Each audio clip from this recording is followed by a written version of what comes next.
Hey guys, what is up and welcome back to the channel. Today I want to speak about one of the most requested topics in fitness, and that is how can you lose fat and build muscle at the same time. Now this is known as a body recomposition. I know a lot of people say you have to do one or the other because to lose fat you have to be in a calorie deficit, to build muscle you have to be in a calorie surplus. Yes, that is certainly true, and sure, the more advanced you are, it's generally better to pick one. However, in the video I'm going to go through 5 specific instances whereby you can actually do both at the same time, and then 5 ways you can implement it. And by the way, if you are new here, my name is Adrian McDonnell. I am a full-time online health and fitness coach. I used to be skinny fat, then I got in shape, and now I help busy working professionals get in shape and stay in shape.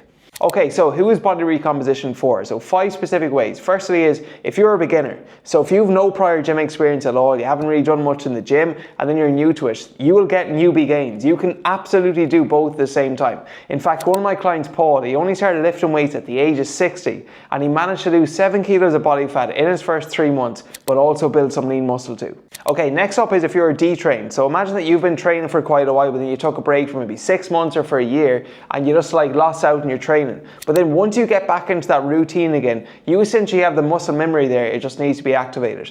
And this was a case for one of our clients, Adrian. Okay, he would have been active, he would have been quite fit in his 40s, took a bit of break from his training, and when he got back into it again, he was able to regain some of his lost muscle, he was able to get a bit leaner and lose a bit of body fat at the same time.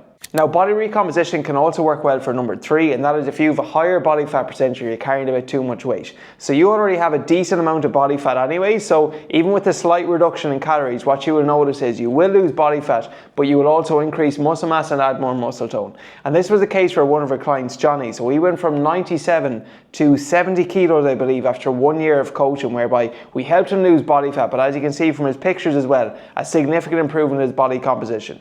Now, group number 4, I would argue a lot of people would fall into, and this is where individuals are working out but they're not actually training. So I define working out as you go to the gym, you don't really have a plan or a purpose, you just go with the focus of like feeling better, maybe sweating more, and often people think that the more they sweat, the better the workout is. So, you know, no disrespect, this could be things like HIIT classes, spinning classes, boot camps, these kind of ones, which they're kind of cardio style workouts with some weights incorporated, but there's no real structure to it. And often clients come to us having done those, okay, and they are working out, okay, but yet they haven't really lost a whole lot of fat or they haven't built a whole lot of muscle. We can actually help them do both by optimizing their nutrition, which I'll speak about, and also training progressively, which I'll speak about. Okay, so if you've been working out but you're not really training, you can absolutely build muscle and lose fat at the same time. And then of course the final group is if you're enhanced, if you're taking steroids, if you're taking drugs, it's like though the recovery demands for you, they're not going to be as high because obviously with taking steroids or performance enhancing drugs, you're going to be able to train harder, recover faster, and consume fewer calories. So that'll be the 5th instance, which I have never coached anyone who's been in that position, but that's also the 5th example of when you can actually lose fat and build muscle at the same time.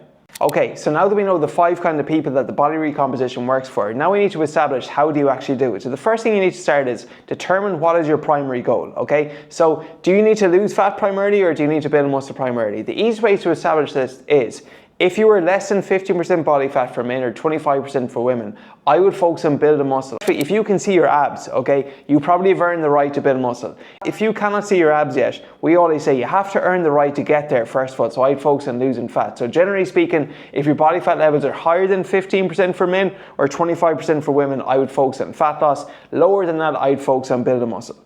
Step number 2 then is that, okay, once we determine what the primary goal is, you need to establish your calories. So first what we want to do is we want to find out what your maintenance calories are. How many calories you need to consume on a daily basis to maintain your current body weight. There's a lot of different formulas, equations online. You could actually search TDEE calculator online, you would find it out. But one of the easiest ways to do it is just whatever your body weight is in pounds, multiply that by 14 to 15, and that will give you an estimated calorie range. So for example, if you're 180 pounds, let's say, and you multiply your body weight by 14, this would be 2,520 calories as your estimated maintenance. If you're 180 pounds and you multiply your body weight by 15, that's going to be 2,700 calories. So generally speaking, your body weight in pounds times 14 or 15, that would establish your calorie maintenance level. Now, very simply from there then, okay, if the primary goal is to build muscle, you want to increase your maintenance calories by 5 to 15%. So let's just say for argument's sake, your maintenance calories are 2,700 and you increase them by 10%. That's going to be an additional 270 calories on top of your maintenance, which would be 2,700 plus 270, and that would equate to 2,970.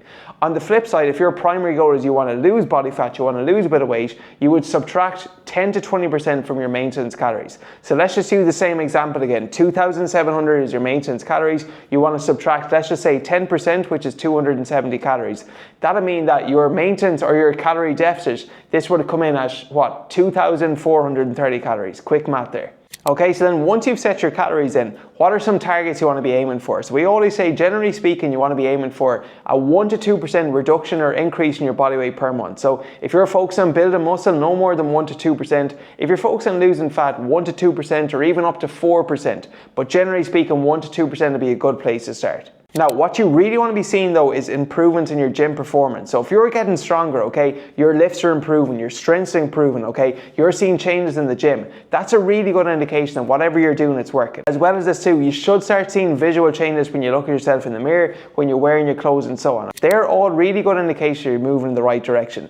And in fact, one of my clients, Darren, so we essentially did a body recomposition where he lost body fat, but he built muscle at the same time. He went from 82 to 78 kilos, okay, but interestingly enough, even though he lost body fat and he built muscle, his strength was increasing in the gym. He was actually repping 170 kilos in the hex bar deadlift. He was doing it for reps. He was able to do 100 kilos on the barbell back squat for 20 reps, remember he told me, and he's also able to do weighted chin-ups. So like when Darren was hitting those lifts, okay, I just knew full well that he was going in the right direction, and again, your performance in the gym is going to be a huge indicator of that. Okay, so define your goal, set your calories, now we got to do your macros. Okay, so your macronutrients are your three main macronutrients are protein, carbohydrates and fats. So essentially we want to establish the ratios for each. We always start off with protein because protein is going to help you build and preserve muscle mass. So just a simple equation is how many grams of protein you need to consume. 1 gram per pound of body weight or 1 gram per pound of ideal body weight.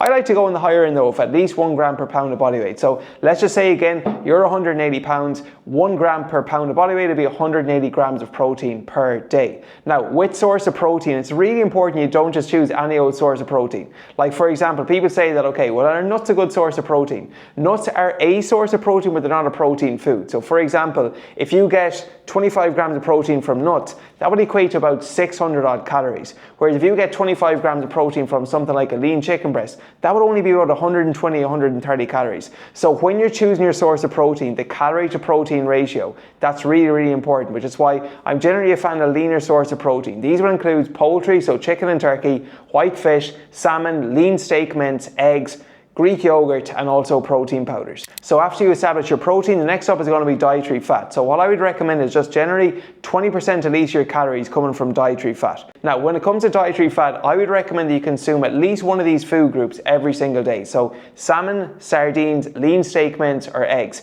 The reason I love those sources, so have at least one of them every single day, is that they're a hybrid food. They contain a lot of protein, but they also contain a lot of healthy fats. As well as those sources, what I'd recommend is you get a combination of poly and monounsaturated fats. So things like avocado, things like chia seeds, things like even olive oil, coconut oil, and walnuts, Brazil nuts. All of these are really good sources you can also include in your diet. Alright, and then the final macronutrient, which gets a lot of bad rap, and that is carbohydrates, okay? You do not need to cut out carbohydrates, especially if you want to build muscle or lose fat at the same time, okay? Carbohydrates will drive your performance, which is why with your carbohydrates, timing becomes more important, particularly if you want to do a body recomposition. So we always use our high-low approach in Mac Lifestyle Fitness that we cycle your carbohydrates based on your activity levels and around your workouts. So your two biggest carbohydrate meals of the day should always be your pre-workout and your post-workout meal. Okay, so whatever amount of calories you've left over after your protein and your fats, that will essentially go towards carbohydrates. Okay, now on to pillar number 4, probably the most important part, and that is your training, okay? You can eat all the right amount of food and make sure your calories are on point, but if you're not training, no stimulus, no response. So you have to be training hard, okay? You have to be lifting weights. Generally what I recommend is number 1, okay? You train each body part at least 2 times a week. I know a lot of people say you gotta do a bodybuilding bros where you just target one muscle group per session. But when you think about it, okay, what's gonna trump that is actually frequency and practice. Repetition is the mother of skill. And if you train your chest once a week versus twice a week, you get 2 opportunities to build that muscle on 2 different days rather than just 1. Okay, it generally only takes anywhere up to 72 hours for a muscle to fully recover, which means that if you train your upper body, let's say on a Monday, and you do it again on a Thursday, you should be good to go again come the second session, okay? Next up then is going to be focusing on compound lifts. Respectfully, I see a lot of people who go to the gym, they just do a load of bicep curls, sit-ups, core work, crunches, push-ups. It's like you need to focus on compound lifts, things like squats, things like deadlifts, chin-ups, Bulgarian split squats, barbell bench press, overhead press. All of these big lifts, they're called compound lifts because they train multiple muscle groups at once. And if you just focus literally on adding weight to the bar, adding more reps, adding more volume, I promise you, you will start to build muscle, okay? Then when it comes to rep ranges, so there's no one set rep range. Research indicates you can build muscle anywhere from as little as 3 up to 30 reps. Generally, what I recommend though is that if you're performing compound lifts, I like to lift those somewhat like a power lifter, anywhere in that 3 to 5, maybe 3 to 8 rep range. So lift heavy for those. That's what I personally find works well, and just focus on adding more weight to the bar. And then for accessory lifts, things like bicep curls or incline dumbbell chest press, I generally like to keep the rep ranges in that 6 to 12 rep range, okay? You can also do some higher reps or higher volume, things like 12 to 15 reps, but generally speaking, I'd recommend do at least 70% of your lifting in that 6 to 12 rep range, and then some a bit below 6 and then some a bit higher than 12. Now, it's really important you track your workouts meticulously, okay? You should know your numbers going into a session. What did you lift last week? So therefore you can focus on progression this week. And then finally, if you want to know what a sample workout plan could be, it could be something like, let's just say Monday you do an upper body session, and this could be like upper body push focus. On Tuesday you could do a lower body session, this could be more quad focus. Wednesday could be a rest or recovery day or some light cardio. Thursday you do your second upper body session of the week, but this time you do it as a upper body pull focus session.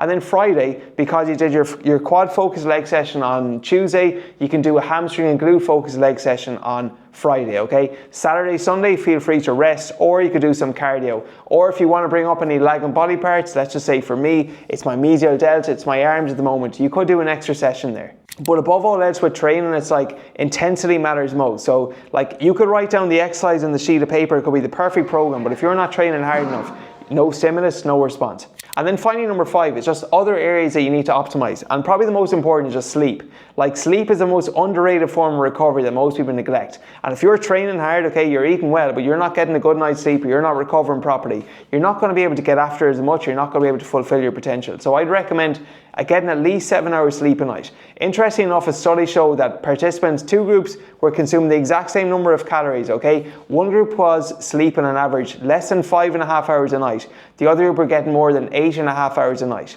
okay? Now, both groups lost weight at the end of like a 12 or 16 week period. But interesting enough, the research showed that the group that got 5.5 hours or less sleep, 70% came from lean muscle mass. So imagine now that you are getting after in the gym, you're nailing your macros, but then you're not sleeping enough. And as a result of this, you're losing your hard-earned muscle. That's a disaster essentially for turning out to be skinny fat. So make sure you optimize your sleep. That's going to be huge. Other things include supplements. So generally what I recommend when it comes to supplements, especially for building muscle, is 5 ones. So first of all, creatine monohydrate for your performance in the gym. Number 2, whey protein, just a good whey protein to help you with your recovery. Number 3, be a good form of vitamin D, okay? This is going to help with your immunity. Number 4, be an omega-3 supplement. A good quality one, some brand like Solgar is quite good. And then number 5, to optimize your sleep, what I'd recommend is ashwagandha, and bonus would be magnesium. Both those about an hour before bed, and that generally works well. And the third thing to optimize is your mindset and your expectations. I'm going to tell you this now, okay? The effort of actually going to the gym, the effort of, being consistent with your nutrition is not nearly as hard as the effort of just doing it day in, day out, week in, week out, especially when you do not feel like it. And for a lot of people, it's not that there's anything wrong with the plan. It's that they false or unrealistic expectations that you do a workout, where are my abs? You eat a salad, where are my abs, okay? You need to manage your expectations and understand that, if you've been out of shape for a few months or a few years, it's not going to happen overnight. But I promise you, if you've realistic expectations, you set yourself a high standard, and most importantly, you do not quit. You can and you absolutely will perform a successful body recomposition if you follow these steps that I mentioned. Okay, so that is all for this video. So just to recap, first of all, we spoke about what is a body recomposition, where you lose fat and build muscle at the same time. Then we spoke about who is this for, and it's generally for people who are new to the gym, if you were detrained, if you were overweight, if you were working out but not really training, or if you're taking performance enhancing drugs or steroids. Okay, 5 ways you can do body recomposition. Number 1, determine what your primary goal is, losing fat or building muscle. Number 2, from there, determine what your calories are. From there, establish your macros, the ratio of protein, carbohydrates and fats. Number 4 is progressive overload, making sure you're training hard, you're lifting weights, and you're just getting after it in the gym. And then number 5 is that you optimize your sleep, you optimize your supplements, and you have a realistic yet ambitious mindset, I would say, when you're doing this, okay? That is all for this video. If you like it, please make sure you hit the subscribe button so you do not miss out on future videos. And if you want more one-on-one coaching where we can do a body recomposition like some of the clients I've showed you. We will essentially optimize your training, your nutrition, and just most importantly, what people come for is the accountability and the coaching. It's like when you have someone that you know you have a check-in call with, you have a WhatsApp message with, you can just reach out to and ask a question at any time. That's what often members say, they like that personal one-on-one touch, okay? So if you are interested in working with me and a member of my team, just simply click the link below to schedule an application call and we can see if you'd be a good fit for a coaching. Peace. 1.